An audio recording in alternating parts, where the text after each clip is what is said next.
Spotlight on Frazee is sponsored by these community-minded businesses and organizations.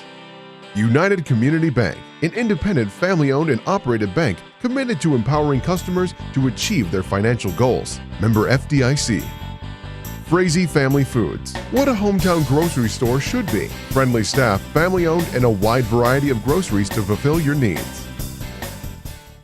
Welcome to Spotlight on Frazee. I'm your host, Hank Ludke, and I'm here on the Ottertail River at the Frazee Lions Park.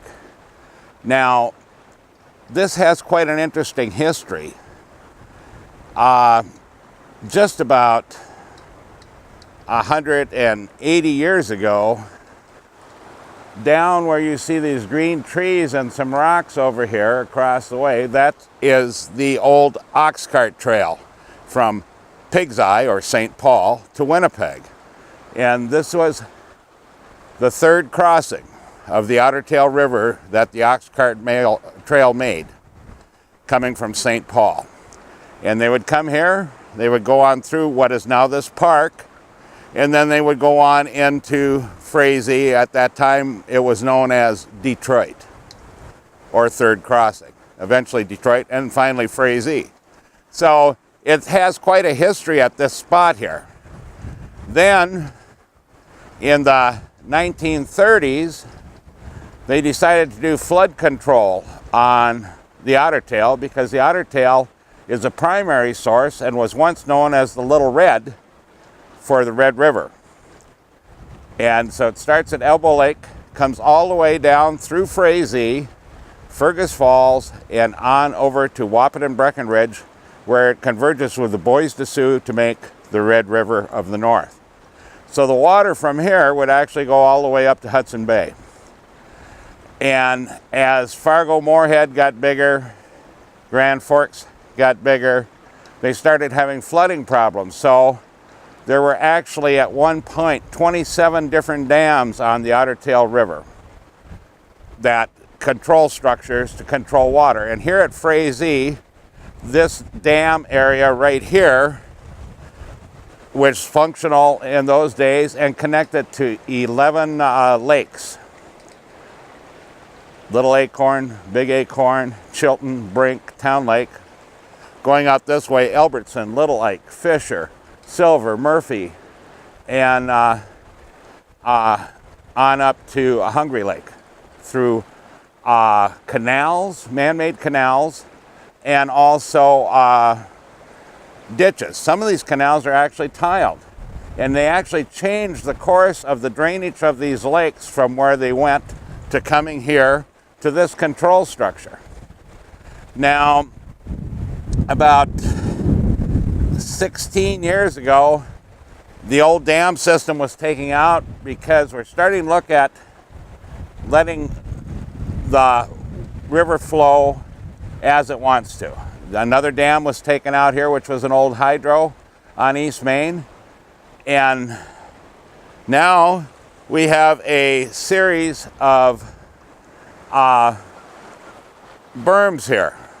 But when we look at how this was all formed and made, and it was during the WPA days and the CCC camps, where these people actually, during the 30s, went out and dug these canals by hand, lived in camps away from home. There were no jobs. People needed something to do. They had to have jobs, they had to be fed. The only way they could do it, a lot of them were having these camps. And there were a number of camps throughout Becker County and this area of northern Minnesota that worked on different control structures, dams,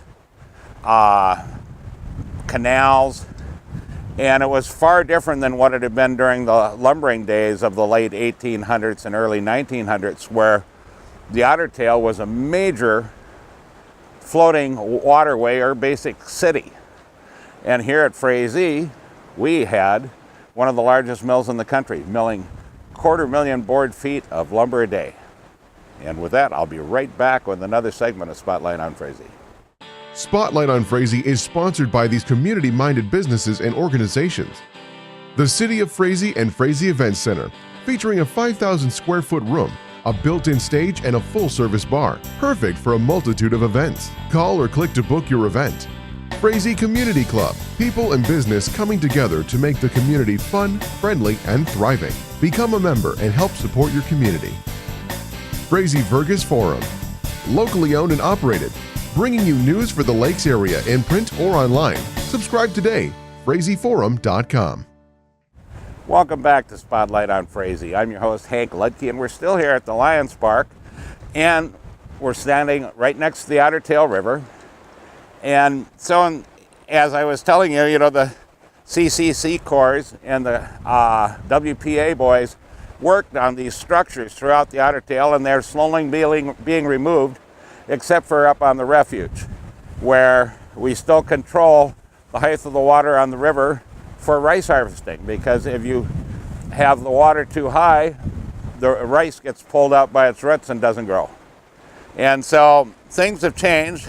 And as I said, about 16 years ago, we started, the DNR started modifying the Ottertail River. And the idea is that the Red River sturgeon would be able to come back up the Ottertail River and go all the way up to Elbow Lake or someplace up here and actually spawn as they used to a couple hundred years ago. And I haven't seen one here yet, but you never know. I don't get down here to fish as often as I used to when I was a little boy, and this was our major sucker spearing area here. We used to take time off from school, unbeknownst to our parents, to come here and spear early in the morning sometimes during the spring run of the suckers. But as you may see out here, we have these different jetties or areas which are basically kind of a fish ladder. Well, the DNR came here and they were seeing that this whole area was starting to erode. So they brought in all these big rocks and started armoring this area here because of the water flow. And so now, to make it a little better for the fish, they've actually added in another tier on this whole thing for the fish to be able to come up into the spring and make it easier for them to get over what was the old dam structure here. And this is a beautiful 6.5 acre park that the city has been allowed to purchase from the Department of Natural Resources in the state of Minnesota. And we've been doing a number of projects on here this year. Earlier this season, we had a program on talking about the work on our playground up here. We've also had a couple of gentlemen that put in their time to clean and redo our pagoda shelter up here, which is right by one of the largest Indian mounds here at Frazee. This was a major mound area too at one time. Across the river from us, there used to be two 600-foot long mounds. There was 19 in total, but two that were about 600-foot long during the 1839 survey that were found. So it's a very interesting area, the confluence of these different lakes, streams, ending up right here. About 14 years ago, we started working on a state water trail. And this now is a state water trail, the Ottertail River, and it starts up about 12 miles north of Frazee, where you can get on up by Hythaland Lake or Rochert, and you can actually go all the way to Wahpeton now. And so if you're interested in doing this sometime, look on websites for the state, and there's actually maps and shows all the portages. A lot of work was done here last year by the Order of Arrow, and we continue to work on it all the time. And with that, remember, pet your dog, hug the kids, kiss the wife, and wave at the neighbor. And we'll catch you next week on Spotlight on Frazee.